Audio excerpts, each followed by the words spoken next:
ಅದೇ ನಮ್ಮ ಎದುರು ಪಕ್ಷದವ್ರದ್ದು. ಅವ್ರದ್ದು ಏನು ನ್ಯಾಯ ಅಂತ ಹೇಳಿದ್ರೆ, ನಿಮ್ಮಂತ ಸಾಮಾನ್ಯ ಜನಗಳ ಹತ್ರ ಟ್ಯಾಕ್ಸ್ ಸುಲಿಗೆ ಮಾಡ್ತಾರೆ, ದೇಶದ ಶ್ರೀಮಂತರಿಗೆ ಸಾಲ ಮನ್ನಾ ಮಾಡ್ತಾರೆ, ದೇಶದ ಶ್ರೀಮಂತರಿಗೆ ಟ್ಯಾಕ್ಸ್ ಕಮ್ಮಿ ಮಾಡ್ತಾರೆ, ಆ ಹೊರೆಯನ್ನೆಲ್ಲ ತಗೊಂಡು ಬಂದು ನಿಮ್ಮ ಮೇಲೆ ಹಾಕ್ತಾರೆ. ಸೊ ಇವತ್ತು ದೇಶದ ನ್ಯಾಯ ಯಾವ ತರ ಆಗಿದೆ ನಮ್ಮ ಎದುರು ಪಕ್ಷದವರಿಗೆ ಅಂದ್ರೆ, ಬಡವರು ದುಡಿಬೇಕು, ಬಡವರು ದುಡಿತಾನೇ ಇರಬೇಕು, ಹಗಲು ದುಡಿಬೇಕು, ರಾತ್ರಿನೂ ದುಡಿಬೇಕು, ಬೆವರು ಸುರಿಸ್ಬೇಕು. ಈ ಬಡವರು ಇರೋದೇ ದುಡಿಯೋದಕ್ಕಾಗಿ, ಶ್ರೀಮಂತರು ಇರೋದೇ ಶ್ರೀಮಂತರಾಗೋದಕ್ಕಾಗಿ ಅನ್ನೋ ನ್ಯಾಯ ನಮ್ಮ ಎದುರು ಪಕ್ಷದವ್ರದ್ದು.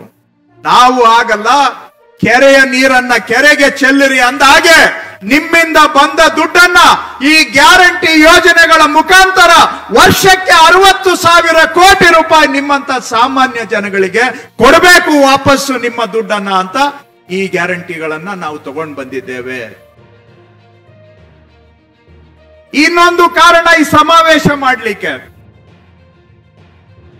ಎಲ್ಲ ಕೇವಲವಾಗಿ ಮಾತನಾಡ್ತಾರೆ, ಇವರು ಸುಮ್ಮನೆ 8 ಲಕ್ಷ ಕೊಟ್ಟಿದೀವಿ, ಇಷ್ಟು ಕೋಟಿ ಕೊಟ್ಟಿದೀವಿ ಅಂತ ಹೇಳ್ತಾರೆ ಅಂತ. ಆದ್ರೆ ಯಾರಿಗೆ ಇದು ಸಿಕ್ಕಿದೆ ಫಲ, ನಮಗೂ ಸರ್ಕಾರದಲ್ಲಿ ಇರೋರಿಗೆ ಖಾತ್ರಿ ಆಗ್ಬೇಕಲ್ಲ ಇದು ಜನಗಳಿಗೆ ಸಿಕ್ಕಿದೆ ಅಂತ ಹೇಳಿ ಅಂತ.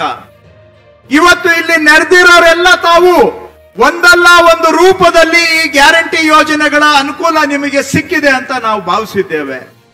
ಒಂದು ಬಾರಿ ಕಣ್ಣಲ್ಲಿ ನಿಮ್ಮನ್ನೆಲ್ಲ ನೋಡಿ, ಏನೋ ನಮ್ಮದು ಒಂದು ಅಳಿಲು ಸೇವೆ ನಿಮಗಾಗಿ ನಮ್ಮ ಸರ್ಕಾರ ಮಾಡಿದೆ ಅಂತ ನಿಮ್ಮನ್ನೆಲ್ಲ ನೋಡಿದಾಗ ನಾವು ಈ ಗ್ಯಾರಂಟಿ ಮಾಡಿದ್ದಕ್ಕೂ ಕೂಡ ಸಾರ್ಥಕ ಆಯ್ತು ಅನ್ನೋ ಮನೋಭಾವ ನಮ್ಗೆ ಬರ್ತದೆ.